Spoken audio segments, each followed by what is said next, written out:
The pot roast had been in the oven since 7 that morning. I remember standing at the kitchen counter at 4 in the afternoon, lifting the lid just enough to let the steam escape, breathing in the smell of garlic and rosemary and the particular kind of comfort that only comes from a meal you've made 100 times before. The kind of meal that means home. The kind that says you matter enough for me to start cooking before the sun was fully up. I was wearing my navy dress, the one with the tiny pearl buttons down the front. I'd bought it 3 weeks earlier, specifically for today, my 65th birthday, because I wanted to look like the kind of woman who still made an effort, who still had somewhere to be and someone to be there for. The dining room table was set for 8. I'd used the good china, the white ivory set with the gold rim that Harold and I received as a wedding gift 41 years ago, and that I normally only brought out for Thanksgiving and Christmas. I'd pressed the white linen tablecloth with an actual iron, the old one with the steam function that takes 10 minutes to heat up properly. I'd arranged yellow tulips in the crystal vase at the center. Tulips because Nathan, my son, used to bring me wildflowers from the backyard when he was small, and they were almost always yellow. He said yellow was the happiest color. There were place cards written in my best handwriting. Nathan, Vivian, Cooper, who had just turned 7 and currently believed he could become either a professional soccer player or a marine biologist, depending on the day. Lily, 5 years old, who had recently decided her stuffed rabbit needed its own chair at every meal. Ruth and Earl, my sister and her husband, and myself at the head of the table where I could see everyone's faces. I had sent reminder texts to everyone 2 days before. Nathan had responded with a cake emoji and "See you Saturday, Mom." Ruth had replied, "Wouldn't miss it, Dot. Want me to bring that potato salad you like?" Even Vivian had responded, a simple "We'll be there," which was more than I sometimes got. I had no reason to expect anything other than a full table. By 6:30, the candles I'd lit at 6 were burning down to soft stumps. I checked my phone for the 3rd time. Nothing. I told myself what anyone tells themselves in that first hour of waiting. Traffic, maybe. A last-minute thing with the kids. Cooper probably had one of his asthma episodes and they got delayed at the pharmacy. These things happen. They happen to everyone. I walked back to the kitchen and turned the oven down to warm. I straightened the place cards that didn't need straightening. I stood at the window and watched a neighbor's dog trot across the lawn across the street, its owner scrolling his phone without looking up, and I thought, that's fine. People run late. It's fine. At 7, I called Nathan, straight to voicemail. "Hi, you've reached Nathan Calloway. Leave a message and I'll get back to you." His voice on that recording, cheerful, a little rushed, made my chest tighten in a way I wasn't prepared for. I left a message so carefully casual that I've never forgiven myself for it. "Hey, sweetheart. Just checking in. Dinner's staying warm. No rush. Just let me know your ETA. Love you." I called Vivian next. Same thing. Voicemail. Then Ruth. Ruth, who has answered her phone on the 2nd ring for as long as I can remember. Ruth, who once called me back within 4 minutes while she was in the middle of a dental appointment because she saw my name on the screen and thought something might be wrong. Her phone rang 7 times and went to voicemail. I sat down at the dining room table. In my chair, at the head, where I would have been able to see everyone's faces. I looked at the empty seats instead. The pressed linen. The good china. The yellow tulips already starting to droop slightly at the edges, the way cut flowers do when the room is warm. 8 o'clock came and went. I knew by then, in the way you know things you don't want to know, a knowledge that lives below the stomach, below rational thought, that they weren't coming. But I couldn't make myself move. I just sat there in my navy dress with the pearl buttons, at the head of a table set for 8, in a house so quiet I could hear the refrigerator hum from 2 rooms away. It was the quiet that did it. That particular kind of silence that isn't peaceful. It's hollow. Like the house itself was holding its breath, waiting to see what I would do. What I did, which I have regretted every day since, was pick up my phone and open Facebook. Vivian's post was at the top of my feed. She was wearing a white sundress, the flowing kind, the kind you wear on a boat deck with the wind in your hair. Her arm was around Nathan, who was grinning in a way I hadn't seen in months, fully, completely, like a man without anything weighing on him.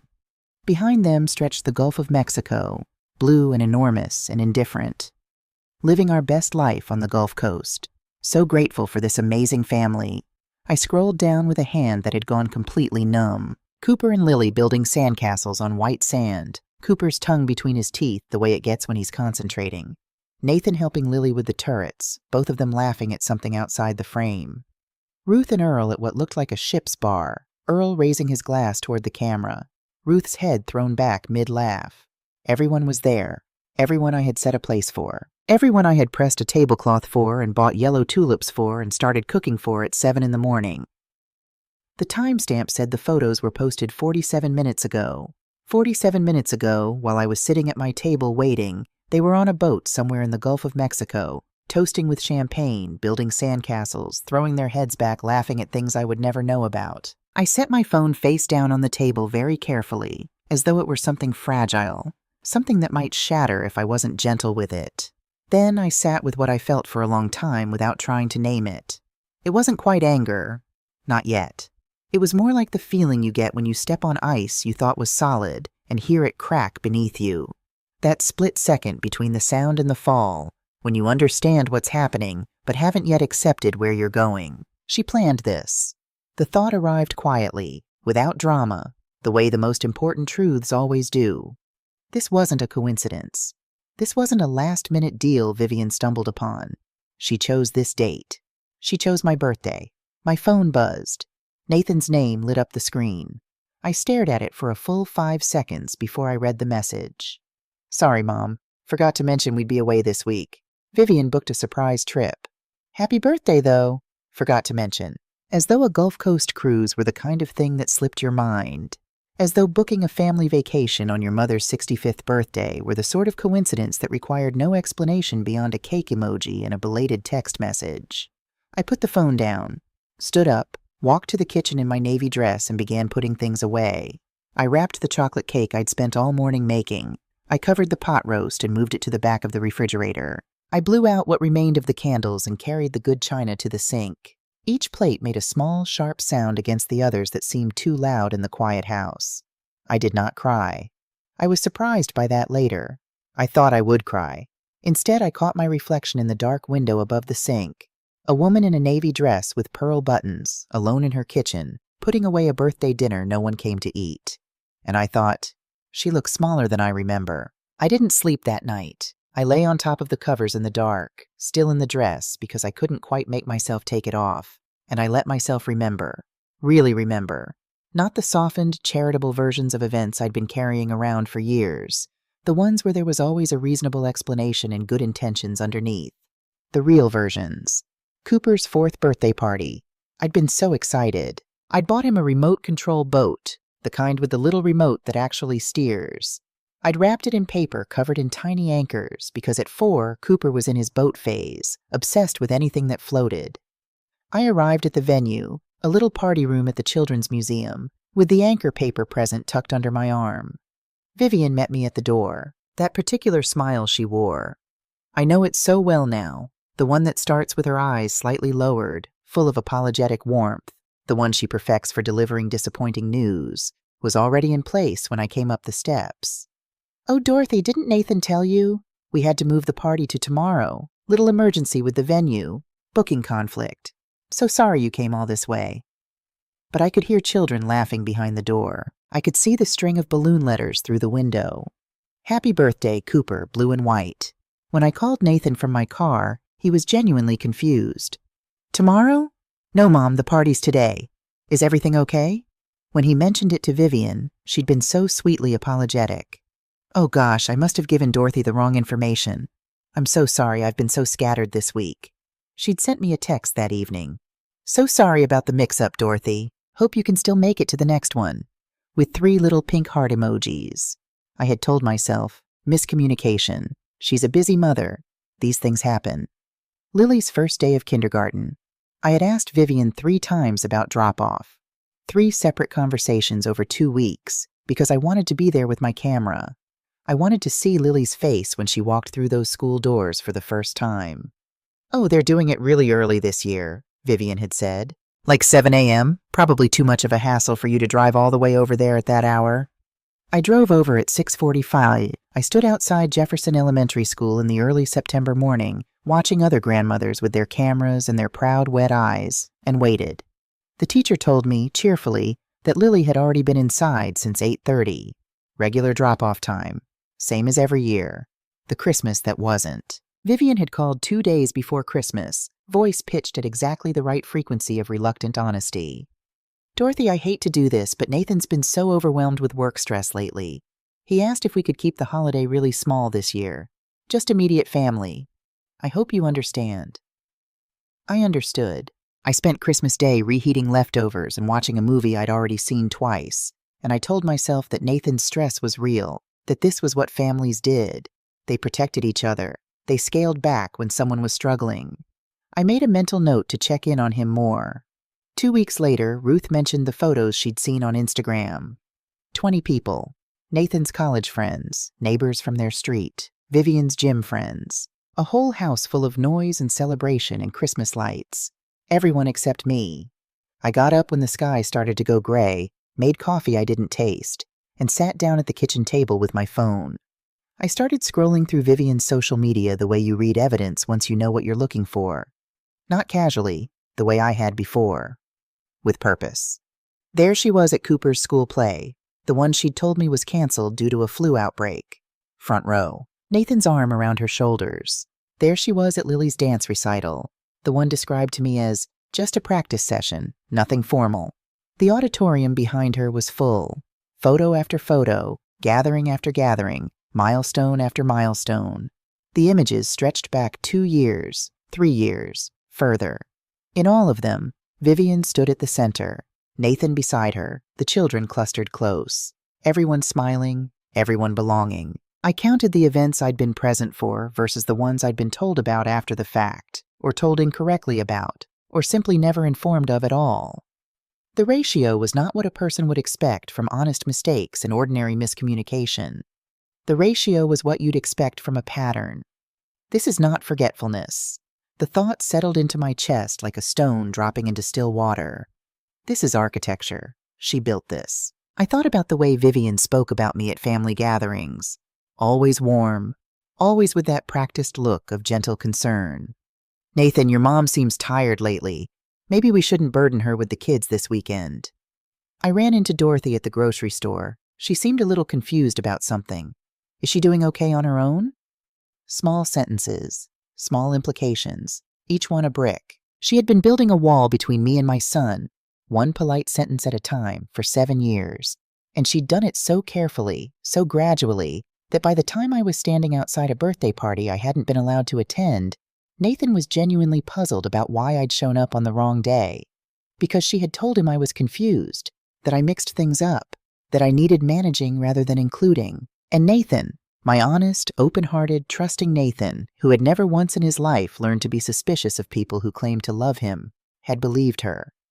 Because why wouldn't he? She was his wife. She was warm and organized and always seemed to have everyone's best interests in mind. He hadn't seen it. I understood that, sitting there in my kitchen in the gray early morning. He hadn't seen it because he was inside it. Because when you are the person being slowly turned, you don't feel the turning. You only feel the new direction you're facing. My phone rang. Nathan's name. I picked up. Mom, happy belated birthday. His voice was bright, a little windblown, the particular relaxed tone of a man on vacation. Sorry we missed it. This trip has been incredible. Vivian really outdid herself with the planning. You would have loved seeing the kids on the beach. I gripped the phone. I saw the photos, I said carefully. Oh good, she's been posting constantly. Cooper learned to swim, like actually swim, not just splash around. And Lily made this little friend from Nashville. They were inseparable the whole last day. Nathan, I stopped. How long ago did you book this trip? A pause, barely a beat, but I heard it. I mean, Vivian found the deal. You know how she is. She just goes for things when the timing's right. Spontaneous, that's one of the things I love about her. Spontaneous. The word landed in my stomach like something cold. Of course, I said. Get some rest, sweetheart. After I hung up, I sat for a long time looking out at the garden. The flower beds I'd planted the summer Nathan was 9 years old. The summer Harold taught him to use the little trowel. The summer Nathan's hands were still small enough that the garden gloves fell off his fingers. I had tended those beds for 26 years. Tulips in the spring, black-eyed Susans through July, chrysanthemums in the fall. Harold used to say the garden was my way of insisting that beautiful things were worth the effort. He wasn't wrong. I thought about what Vivian had built, the careful, patient architecture of my erasure, and I thought about what I'd spent 65 years building: a son, a family, a place at a table that belonged to me, that I had earned not through blood alone but through 38 years of showing up, remembering, trying, loving without condition or agenda. She thought she could make me invisible. She had been working toward that goal with remarkable dedication, and she was, if I was being honest, quite good at it. But she had made one critical error.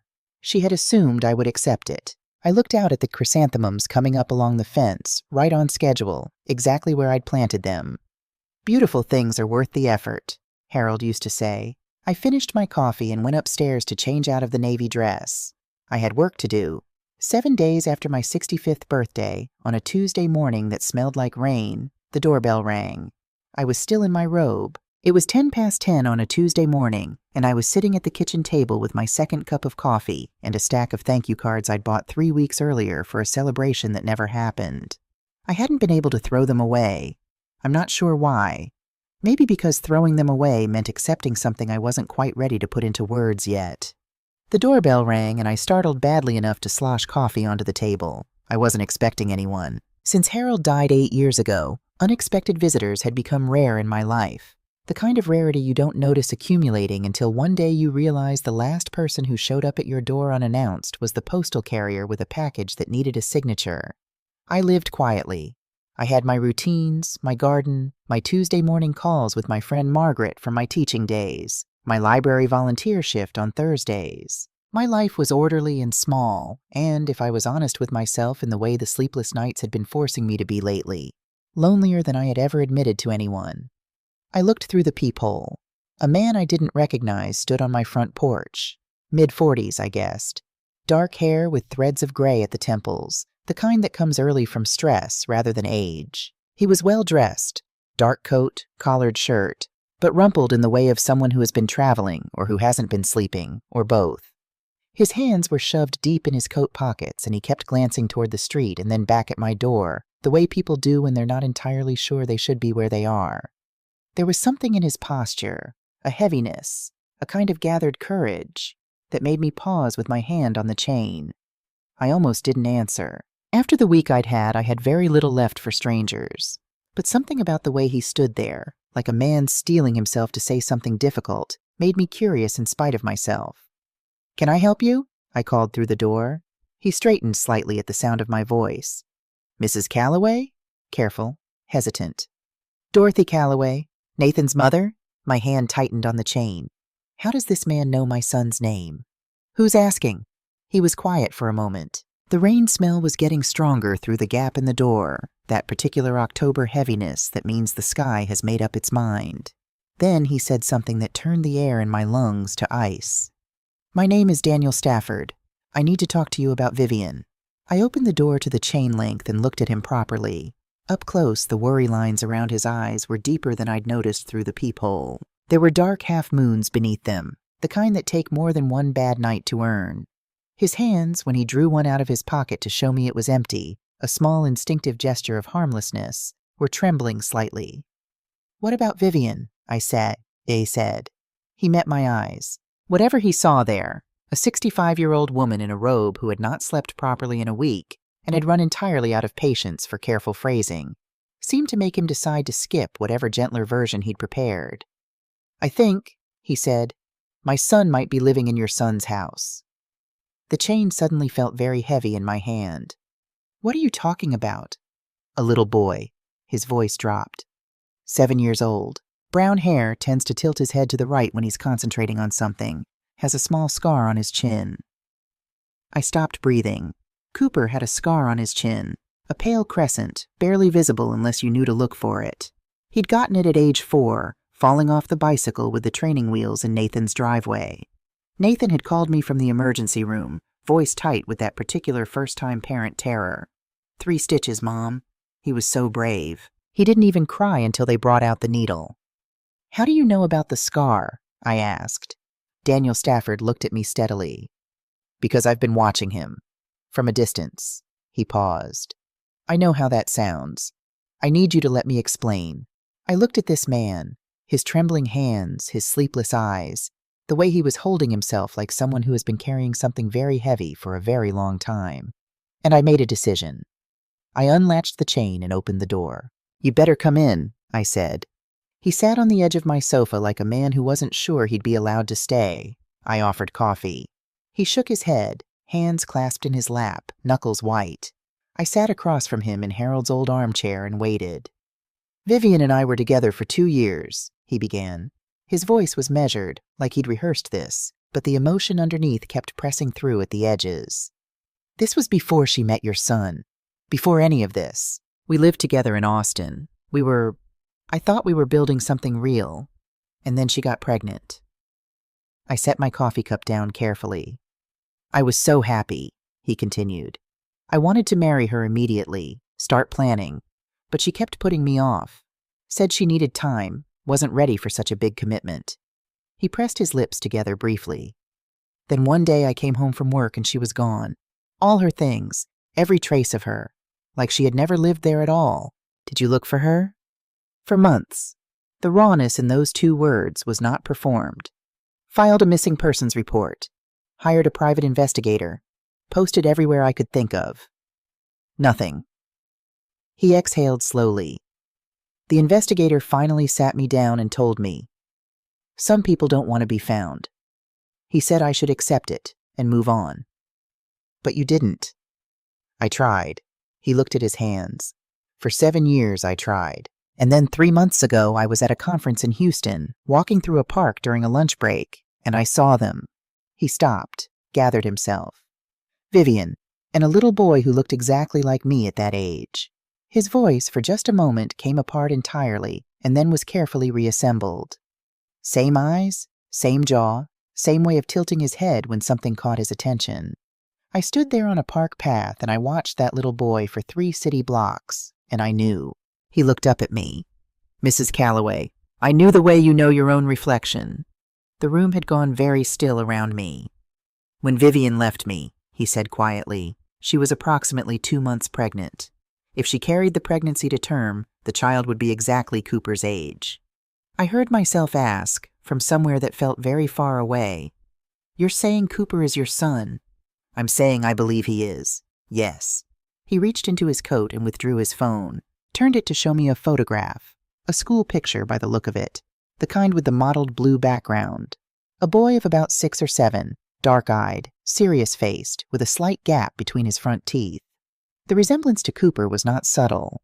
It was not the kind of thing you could talk yourself out of with coincidence and wishful thinking. It was the kind of resemblance that sits in your chest like a key turning in a lock you didn't know was there. "I need some air," I said, and didn't move. Daniel reached into his coat again and placed a manila folder on my coffee table. "Before we get to what's in there," he said, "I need to tell you the rest of it, because the DNA results are only part of what I found." He opened the folder and removed several pages, photographs, documents, what looked like copied records. He laid them out with the careful deliberateness of a man who had looked at these papers many times and knew exactly what each one meant. "Vivian's real name is Victoria Draper." I stared at him. "She's 34 years old, not 31 as she told your son.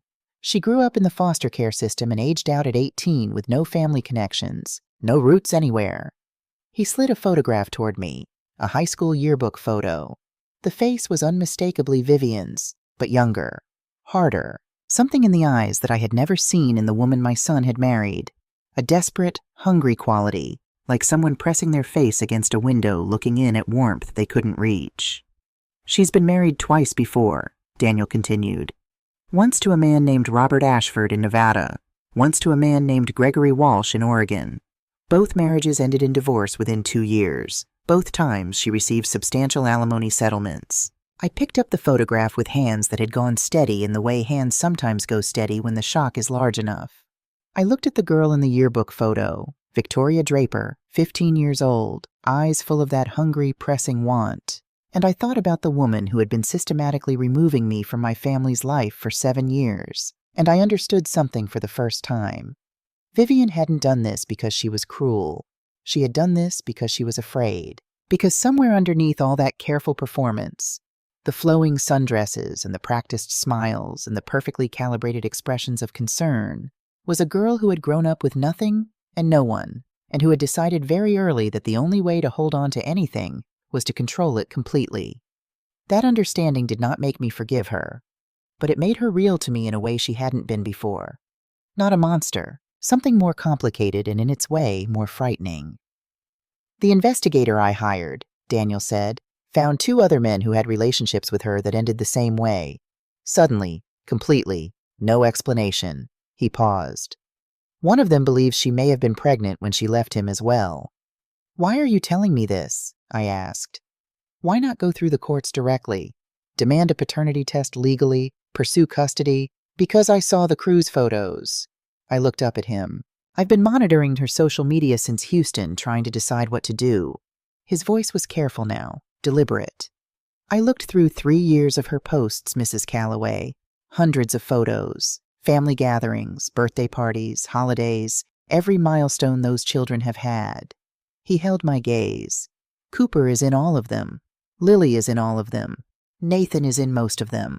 He paused. You are barely in any of them. The truth of it struck me somewhere below the rib cage. A dull physical impact, like stepping off a curb you didn't see. I recognized what she was doing, Daniel said quietly, because she did it to me first. Toward the end of our relationship, she started pulling me away from my friends, my family, making me feel like I was the problem, like I was too demanding, too much. She convinced me that the people who cared about me didn't really understand what we had together. A pause. She's doing the same thing to Nathan, and she's been doing it to you. She needed me out of the picture, I said slowly. The words felt strange in my mouth, too large, the kind of sentence you say and then sit with because you can't quite believe you're the person saying it. You're a witness to the timeline, Daniel said. You remember when Nathan met her, when they got engaged, when Cooper was born. If you ever started asking questions, comparing dates, thinking about the numbers, you might have figured out the truth. He leaned forward slightly. She needed you to become irrelevant before you became dangerous. I stood up. I needed to move. I walked to the window that looks out over my garden, the flower beds Harold and Nathan and I planted together when Nathan was 9 years old, and I looked at the chrysanthemums coming up along the fence, right on schedule, and I thought about Cooper. Cooper, who had run to me with his arms out when he was small.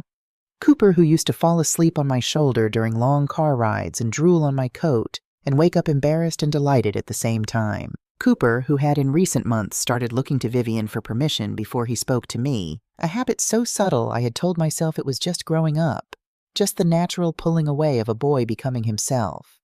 It was not growing up, it was conditioning.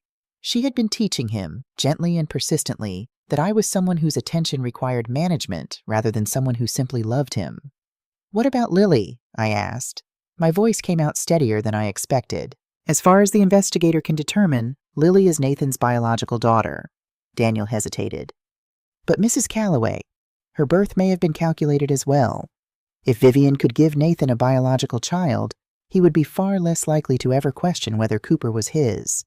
One child who looks like him makes the other child's differences easy to overlook. I closed my eyes. Lily, small, careful Lily with Nathan's exact shade of gray eyes, used as a guarantee, an insurance policy on a 7-year lie. She used both of them, I said. She used both children. Yes. I turned away from the window. The manila envelope, I said. The DNA results. Daniel stood. He picked up the envelope from the coffee table and held it out to me. His hands were steadier now than they'd been when he arrived, and I understood why.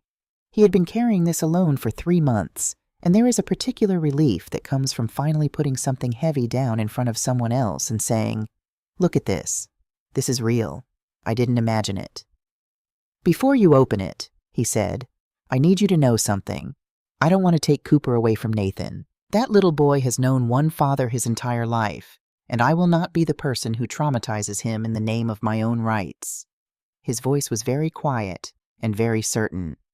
But I cannot stand by and watch Vivian continue to manipulate the people who love him, including you, especially you.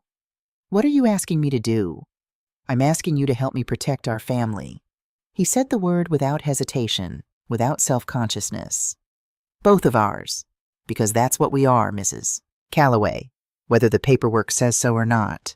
You're Cooper's grandmother in every way that matters, and I'm his father, and we have both been kept from him by the same person. He held my gaze. Are you ready to know the truth? I thought about the empty birthday table, the untouched good china, the thank you cards I still hadn't been able to throw away. I thought about Cooper's scar and the way he'd started asking Vivian's permission before running to hug me. I thought about the girl in the yearbook photo with the hungry, pressing eyes and the careful architecture she had built around my family like a trap disguised as a home. I took the envelope. The numbers were written in the clean, unforgiving language of science. 99.7% probability of paternity. Daniel Richard Stafford / Cooper James Calloway. I read them 3 times. 4. I turned the page over as though the back might say something different. It didn't. Cooper James Calloway, named for his grandfather, Harold Cooper Calloway, the man who had taught Nathan to use a garden trowel and coached his Little League team and sat in the hospital waiting room for 11 hours when Nathan had his appendix out at age 12. Reading the same 3 magazines over and over because he couldn't concentrate on anything else until his son was out of surgery. Harold Cooper Calloway, who had been gone for 8 years and would never know that the grandson who carried his name was not, in the legal or biological sense, his grandson at all. She told Nathan he came 3 weeks early, I said. My own voice sounded strange to me, distant, like someone speaking in another room. He was worried. Called me from the hospital before she was even fully in labor, said the baby was premature, asked me to pray. He wasn't premature, Daniel said gently. He was exactly on schedule. My schedule. I thought about Nathan in that hospital, his voice on the phone, tight with first father fear and first father wonder at exactly the same time. He's here, Mom. He's small, but he's perfect. He has these hands. You have to see his hands. I had driven to that hospital in the middle of the night and stood at the nursery window and looked at Cooper James Calloway through the glass and felt the specific and overwhelming love that comes from looking at the continuation of everything you've ever built. Nathan had named him after his father. Of course he had. Because Nathan is the kind of man who does things like that, who reaches backward toward the people he's loved and lost and finds ways to carry them forward. It's one of the things I love most about him. And Vivian had known that. She had watched Nathan name his son after his dead father, and she had let it happen and said nothing, because it bound Nathan more completely to a child who wasn't his, and binding Nathan was always the goal. Nathan can never know she let him do that, I said. Name him after Harold. She watched him do it, and she never... I stopped, put the papers down, pressed my hands flat on my knees and breathed. Mrs. Calloway, Daniel said quietly. What do you want to do? I looked up at this man, Daniel Stafford, who had spent 7 years looking for a child he didn't know how to find, who had stood on my porch trembling with the weight of what he was about to say, who had, in the end, come to me, not because I could give him anything, but because he recognized that we had both lost the same thing to the same person. Outside, the rain had started. I could hear it against the kitchen window, steady and purposeful, the kind of October rain that means business. I want to make a phone call, I said, she said. And then I want to make a pot roast. Daniel looked at me carefully. A pot roast? My son is coming home from vacation in 3 days, I said. And when he does, I am going to invite him to dinner. The kind of dinner you cook when what you have to say is too important for a restaurant. I picked up my phone. And this time, I said, everyone is going to show up. I spent the 3 days before Saturday the way I imagine soldiers spend the hours before dawn, quietly, methodically, doing the small physical tasks that keep your hands busy so your mind can stay clear. I washed the good china by hand and dried each piece with the linen cloth Harold's mother had given us. I ironed the white tablecloth again, though it didn't need it. I planted the last of the fall bulbs along the garden fence, pressing each one into the earth with my thumb, thinking about the fact that I was putting things in the ground that wouldn't bloom until I had already done the hardest thing I'd ever done.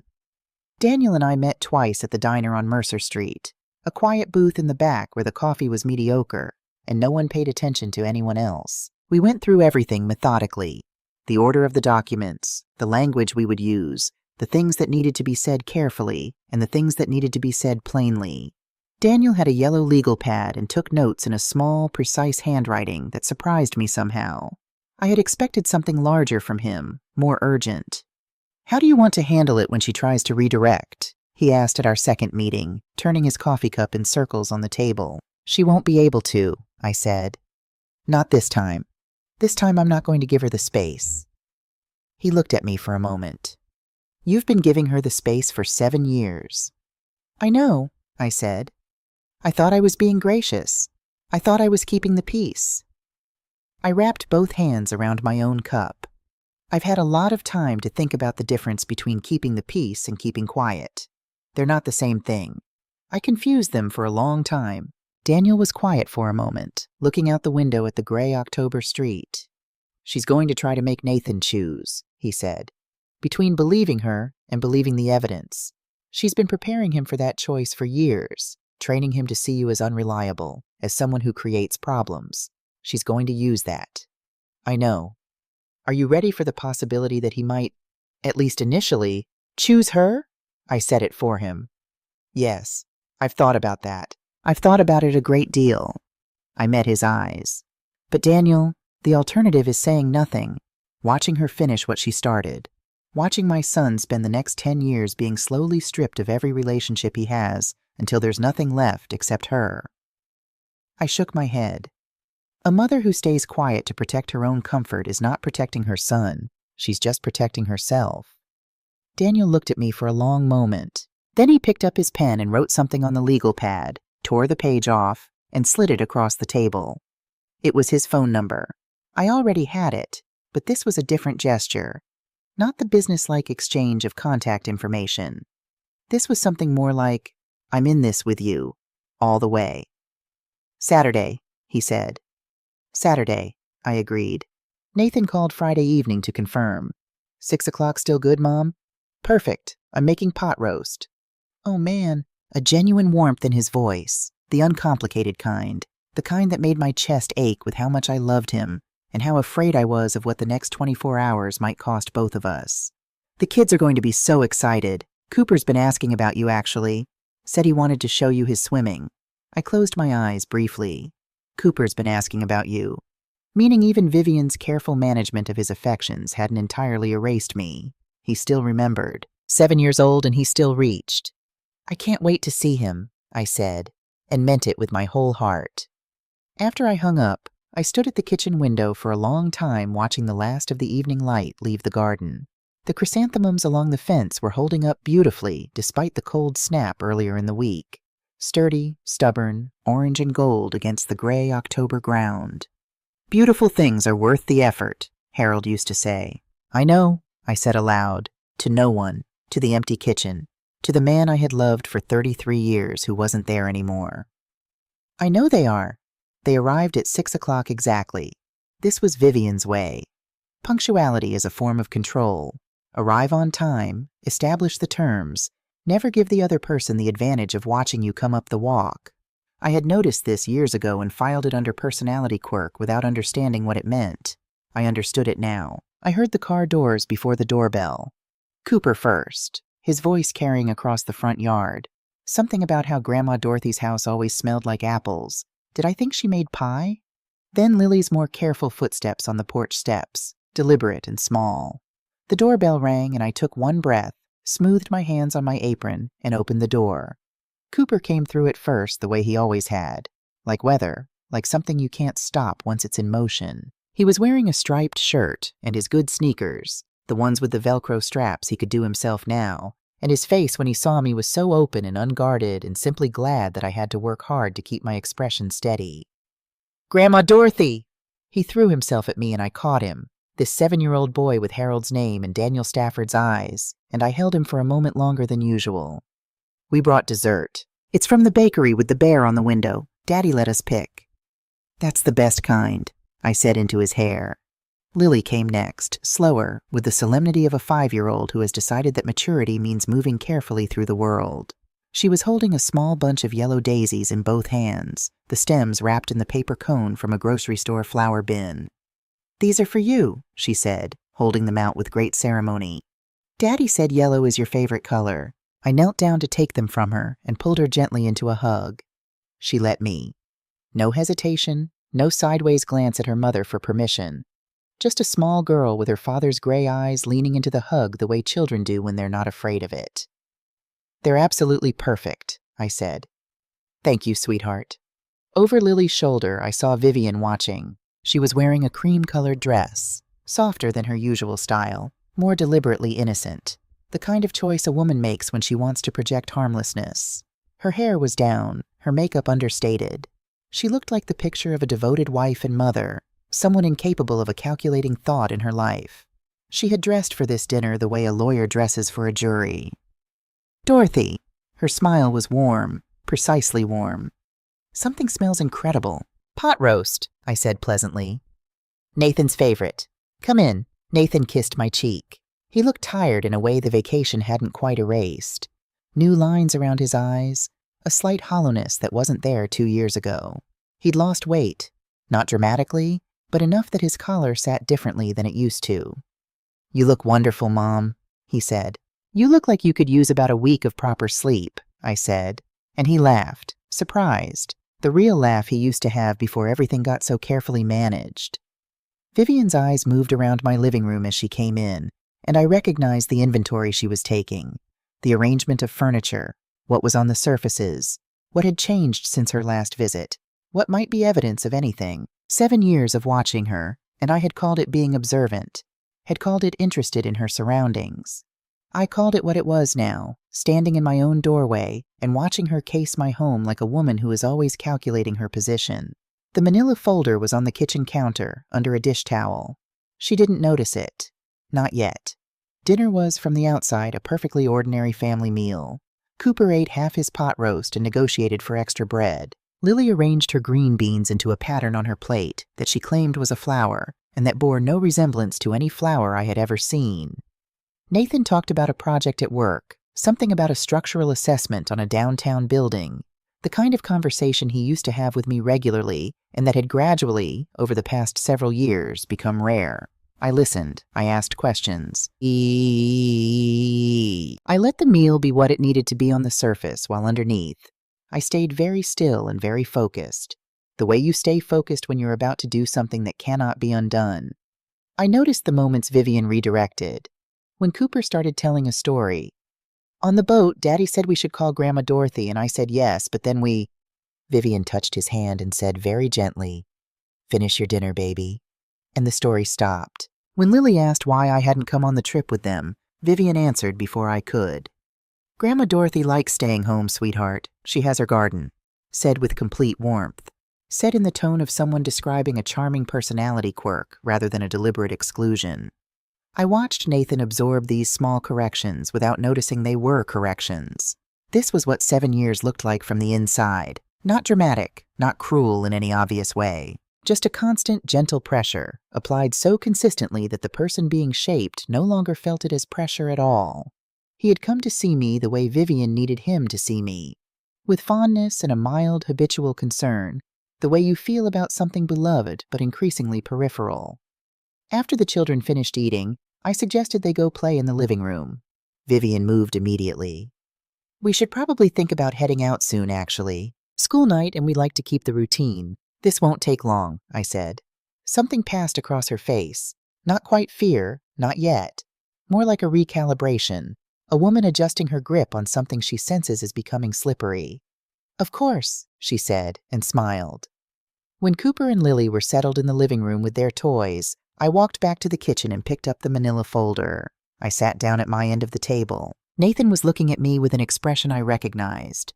The particular attentive concern of a son who can tell his mother has something important to say and isn't sure whether to be worried. Vivian sat very straight, her hands folded on the table, her face composed in an expression of pleasant readiness. She was good at this. I gave her that. Right up until the end. She was extraordinarily good at this. "I want to talk about honesty," I said. "About family. About the importance of knowing who we really are and where we really come from." Vivian tilted her head slightly. "That's a little philosophical for a Saturday dinner, Dorothy." "Is it?" I opened the folder. "I don't think so." I placed the DNA results on the table between us. One sheet. Clean white paper with the laboratory letterhead at the top, and the numbers below that could not be argued with. Nathan stared at it the way you stare at something when your brain is receiving information your understanding hasn't caught up to yet. "These are the results of a paternity test," I said, keeping my voice as steady as I could. "For Cooper." The silence that followed was the loudest thing I have ever heard. "A paternity test," Nathan repeated. His voice had dropped to almost nothing. "Mom, why would you? The test shows that you are not Cooper's biological father." I said it gently and I said it plainly, because there was no way to make it gentle enough, and the only kindness left available to me was clarity. "There is a 99.7% probability that his biological father is a man named Daniel Stafford." Vivian stood up. Her chair scraped against the floor with a sound like something tearing. "This is absolutely insane, Dorothy. I don't know what you think you're doing, but—" "Sit down, Victoria." Her real name. 2 words. I had been saving them, and I watched them land. She went very still. All the performance, the warmth, the composure, the practiced expressions, dropped away for one unguarded second, and what was underneath was raw and cornered and afraid. She took 1 step backward, her hand going to the back of her chair. Nathan looked between us. "Victoria?" I pulled out the investigator's report, the marriage certificates, the photograph from the Nevada DMV. I laid them on the table one by one, the way you lay down cards you've been holding for a long time. "Your wife's real name is Victoria Draper. She's 34 years old, not 31. She was married twice before she met you, once in Nevada, once in Oregon. Both marriages lasted under 2 years and ended with her receiving significant financial settlements." Nathan's hands were on the table now, pressed flat against the wood, as though he needed to feel something solid. "She was involved with Daniel Stafford before she met you, Nathan. She left him when she was 2 months pregnant with his child. She needed a father for that baby before he was born. Someone stable, someone who wouldn't ask too many questions." I held my son's eyes. "She found you." "That is not—" Vivian started. "Cooper was born 7 months after you two met," I said. "You thought he came 3 weeks early. He didn't. He was born exactly on Daniel Stafford's timeline." Nathan picked up the DNA results. I watched his face as he read the numbers, watched the color leave it by degrees, like light going out of a room at the end of the day, slow and then all at once. "He named him," Nathan said very quietly. "I named him after Dad." The words fell into the room and lay there. I had promised myself I would not cry at this table. I came very close to breaking that promise. "I know, sweetheart," I said. She watched me name him after Dad. His voice was still quiet, but there was something underneath it now, a structural sound, something load-bearing beginning to give way. She heard me say, "She was there when I said, and she never—" "Nathan!" Vivian's voice had changed. The warmth was gone. What was left was more honest and in its way more frightening. "Listen to me. Everything I did to protect our family." "From what?" Nathan looked at her. "From my mother? The woman who raised me by herself after Dad left? Who worked nights so I could go to college?" His voice was not loud. Controlled anger is quieter than the other kind. "You needed to protect our family from her?" I laid down the last document. The timeline, Cooper's birth date against the date Nathan and Vivian met, against the date Vivian and Daniel's relationship ended. The numbers were simple. They told the story without any help from me. "The cruise," Nathan said suddenly. He was staring at the timeline, but I could tell he wasn't seeing it anymore. He was seeing something else, a calculation, a pattern, the shape of 7 years rearranging itself into something he hadn't known he was living inside. "Your birthday, Mom. That wasn't a coincidence either." It was not a question. Vivian said nothing. "You planned a family vacation on my mother's 65th birthday." Each word deliberate, carefully placed. "You made sure she would be sitting here alone while we were all together somewhere she couldn't reach us." He looked at his wife. "You wanted her to feel that. You wanted to hurt her." "I wanted to protect what we built." "Stop saying that." For the first time, Nathan's voice rose. Not shouting. Nathan was not a man who shouted, but the volume of someone who has reached the edge of a very long patience. "Stop saying you were protecting us. You were protecting yourself. There's a difference, and I think you know there's a difference." From the living room came the sound of Cooper's voice, bright and ordinary, telling Lily something about the rules of a game they were playing, both of them completely unaware. Nathan looked toward the sound. He looked at it for a long time. When he turned back to Vivian, the anger had shifted into something quieter and more devastating. "Did you ever love me?" he asked. "Or was I just—" He stopped, pressed his lips together. "Was I convenient?" The question hung in the room. Vivian, Victoria, stood with her hand on the back of her chair and said nothing. Not because she was choosing her words. I could see the difference. She was not selecting from available responses. There were no available responses. Every tool she possessed, the warmth, the redirection, the carefully calibrated expressions of injured love, had been stripped away by the plain specific weight of that question, and what was left was a woman with nothing to say. The silence was her answer, and Nathan heard it. I watched my son hear it. Watched the last of something leave his face. Not dramatically, not with the performance of a person whose heart is breaking in a movie, but quietly, the way a light you've stopped noticing finally goes out, and the room is simply different than it was a moment before. "Daddy?" Cooper's voice from the living room. "Can we have the bakery cookies now?" Nathan closed his eyes. One tear slid down his cheek. Just one, quickly. He pressed the back of his hand against his mouth for a moment, then lowered it. "What do I tell them?" he whispered. Not to Vivian, to me. "How do I explain this to them?" I reached across the table and covered his hand with mine. "You don't have to explain everything tonight," I said. "Tonight you just have to be their father, which you are, which you have been every single day of Cooper's life." I squeezed his hand. "That doesn't change because of a number on a piece of paper. You chose that boy every day for 7 years. That's not nothing, Nathan. That's everything." He turned his hand over and held mine. "Daniel Stafford," he said after a moment. "Who is he?" "A good man," I said carefully. "A man who spent 7 years looking for his son and who came to me because he recognized what was happening to our family." I paused. "He doesn't want to take Cooper from you. He told me that before he showed me anything else. He wants Cooper to have both of you, if that's possible." Nathan was quiet for a long time, looking at our joined hands. "Is it possible?" he asked. "Something like that? Is it actually possible?" "I don't know," I said honestly. "But I think it might be worth finding out." Vivian turned toward the door. I looked up at her. Victoria Draper, 34 years old, foster child, 2-time divorcee, architect of 7 years of careful and specific cruelty.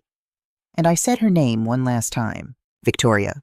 She stopped, didn't turn around. "Daniel is not going to disappear this time. You know that." My voice was steady. I had not planned what to say in this moment, and I found that I didn't need to. "And neither am I. If you run with the children, we will find you. If you try to use them to protect yourself from the consequences of this, if you try to hurt them to hurt us, we will stop you." A pause. "Your children are not yours to weaponize. They never were." She walked out of my dining room without a word. I heard her footsteps in the hall, the sound of the front door, a gust of cold October air, and then the click of the latch. From the living room, "Mommy?" Lily's voice, small and uncertain, hearing the door. Nathan stood up. He straightened his shirt.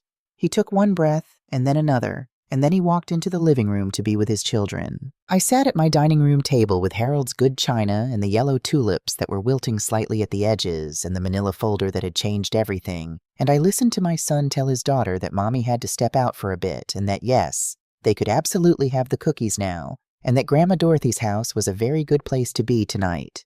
He was right about that. It was. 6 months is both a long time and no time at all, depending on what you're measuring. It was long enough for the divorce to be finalized. Victoria Draper, who had 2 previous practice runs at this particular transaction, moved efficiently. She accepted a settlement that gave her financial stability in exchange for supervised visitation rights she subsequently chose never to exercise. Her lawyer communicated this decision without explanation. She had looked at her children one last time across the terms of a legal document and chosen, as she had always ultimately chosen, herself. I spent a long time trying to feel something about that beyond sadness. I couldn't quite manage it. It was long enough for Cooper and Lily to begin family therapy with a woman named Dr. Reyes, whose office had a sand tray and a fish tank, and who had, according to Cooper, a really good snack drawer. It was long enough for Cooper to stop looking toward the space where his mother used to stand before he spoke to me. long enough for Lily to begin running to greet me at the door instead of waiting to be brought. It was long enough for Daniel Stafford to become Daddy Dave. This had not been planned or negotiated. Cooper had arrived at it himself one afternoon, distinguishing between the two men in his life with the pragmatic creativity of a 7-year-old who sees no reason why a workable system shouldn't be implemented immediately. Nathan was Daddy. Daniel was Daddy Dave. This was the system, and it was not up for discussion. Daniel had cried in my kitchen when I told him about it. He'd turned toward the window and stood there with his shoulders moving for about 30 seconds, and then pulled himself together and asked if I needed help with the onions I was chopping. I told him I didn't need help with the onions. He helped anyway. The Sunday dinner was Lily's idea. She had announced, about 2 months after everything, that she thought the family should eat together every Sunday at Grandma Dorothy's house, because it was the house that smelled like apples, and because the garden had flowers, and because in her 5-year-old assessment of the situation, it feels like the right place. No one had argued with her. It seemed unwise to argue with someone who was so clearly correct. And so it was that on a Sunday in April, 6 months after my 65th birthday, I was standing at my kitchen stove when I heard the front door open and Cooper's voice calling out, "Grandma Dorothy, we brought the bakery cookies again," and the thunder of sneakers on the hallway floor, and I turned from the stove with a dish towel over my shoulder and felt something so simple and so large that I had no word for it except this. This is what I was making room for when I put the good china away. This is what the empty birthday table was clearing space for. Cooper skidded into the kitchen doorway, face flushed, holding the white bakery box. Behind him, Lily walked carefully with her hands cupped around a small bunch of yellow daisies, the grocery store kind in the paper cone, her expression one of enormous responsibility. "These are for you," she said, presenting them with both hands. "I picked them. Daddy Dave let me." "They are absolutely perfect," I said, the same words I'd used every Sunday for the past 6 weeks. And every time I said them, she smiled exactly the same smile, satisfied and certain. "Thank you, baby." Nathan appeared in the doorway behind them, and I looked at my son, really looked at him, the way I had been relearning to look at him since October. He was healthier, the hollowness was gone. The new lines around his eyes were still there, but they sat differently now. No longer the lines of a man under constant low-grade stress, more like the lines of a man who had been through something and was making peace with having survived it. "Is that pot roast?" he said. Cooper put in a special order. "I did," Cooper confirmed, setting the bakery box on the counter with great ceremony. "Same as last week and the week before. It's his signature dish," Daniel said, coming in behind Nathan, a bottle of wine in one hand. He was still careful in my kitchen, still moved like a man who wasn't entirely sure he was allowed to be comfortable here yet. But each week the carefulness diminished slightly, like something thawing at the edges. "How can I help?" "Set the table," I said. "The ivory china, cabinet by the dining room. You know where it is." He did know where it was. He'd put it away twice in the past month without being asked. "On it," he said. Cooper climbed onto the kitchen stool he had claimed as his own and propped his chin in his hands, watching me stir with the particular focused attention he gave to things he found genuinely interesting.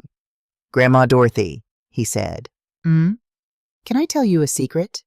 I set my spoon down and turned to give him my full attention, the way I had learned to do again now that there was no one managing the terms of our affection.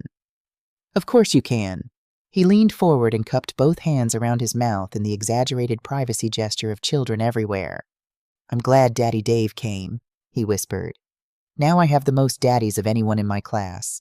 Miles Henderson only has one." I kept my face very still for a moment. Then I pulled him into a hug over the kitchen counter, this 7-year-old boy with Harold's name and Daniel's eyes and Nathan's laugh, and I held him against my shoulder and thought, This is what 70 years of living has been pointing toward, not the easy parts, this. "I'm glad too, sweetheart," I said into his hair. "I'm so glad too." After dinner, after the children had fallen asleep on the living room floor in the boneless total commitment way that only children can sleep, the 3 adults sat around my kitchen table with coffee and the last of the bakery cookies. These were my favorite hours now, the quiet ones, the ones where no one was performing anything. "The divorce was finalized Thursday," Nathan said, turning his cup in his hands. "Official. How do you feel?" He was quiet for a moment. "Relieved. Mostly." He looked across the table to where Cooper and Lily were visible through the doorway, sleeping. "And sad for them. That she chose. That she didn't. He stopped. You don't have to explain it, Daniel said quietly. The two of them had found, over 6 months, a way of being in a room together that was careful and genuine in equal measure. Not friendship yet. Something more complicated and in its way more durable. I stopped trying to understand that particular choice a long time ago. Nathan nodded. Daniel stirred sugar into his coffee. Then he looked up. I've been thinking about something. I want to ask you both. He set his spoon down. I'm considering changing my name, legally. A pause. To Stafford Calloway. The kitchen was very quiet.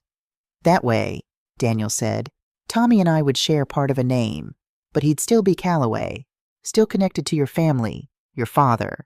He was looking at Nathan.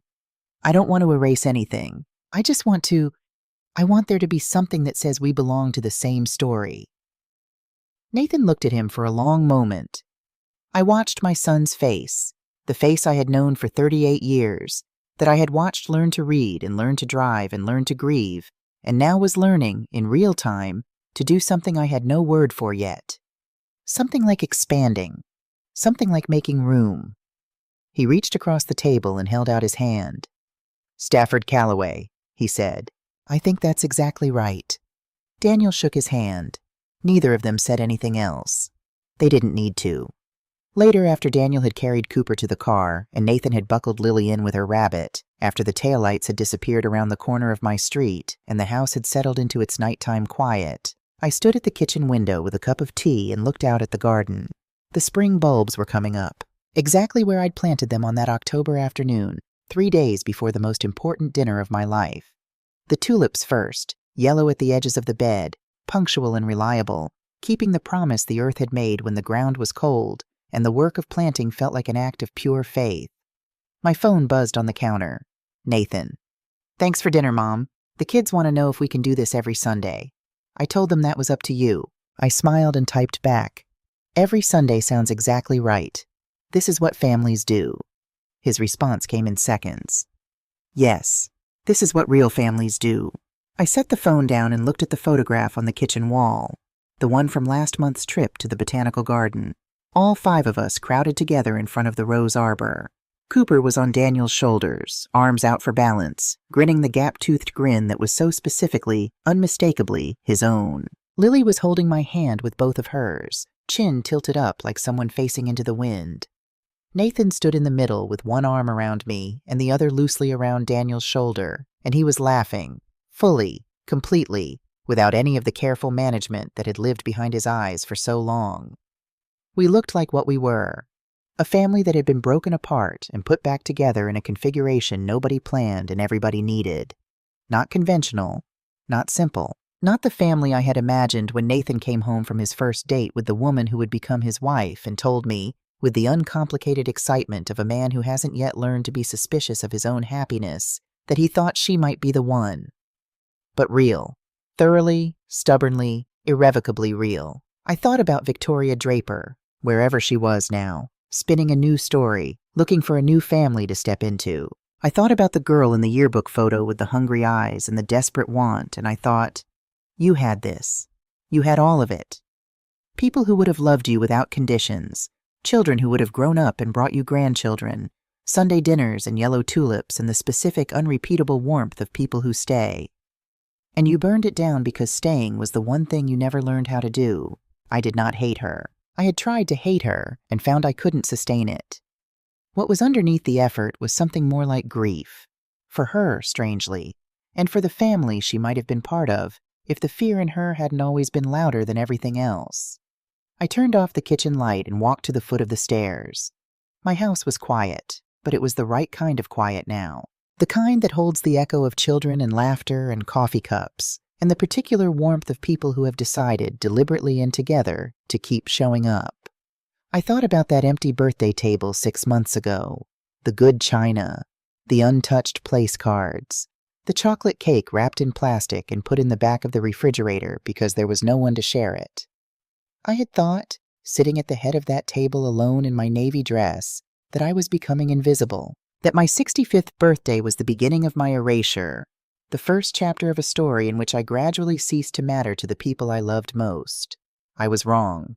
It was the last chapter of a different story, the one where I stayed quiet and kept the peace and told myself that gracious was the same as strong. And it was the first page of this one. I climbed the stairs, one hand on the banister Harold had installed the summer he turned 60 because our knees aren't getting younger, Dorothy. This is just practical. Tomorrow was Monday. Cooper had soccer. Lily had her dance class. Daniel would pick up Cooper while Nathan took Lily, and both of them would end up back here for homework and dinner because that was what we did now. That was the shape of our week, the structure we had built out of honesty and hard things and the stubborn refusal to disappear. I turned off the hall light. Beautiful things are worth the effort. Yes, Harold, I know. I went to bed and slept better than I had in 7 years.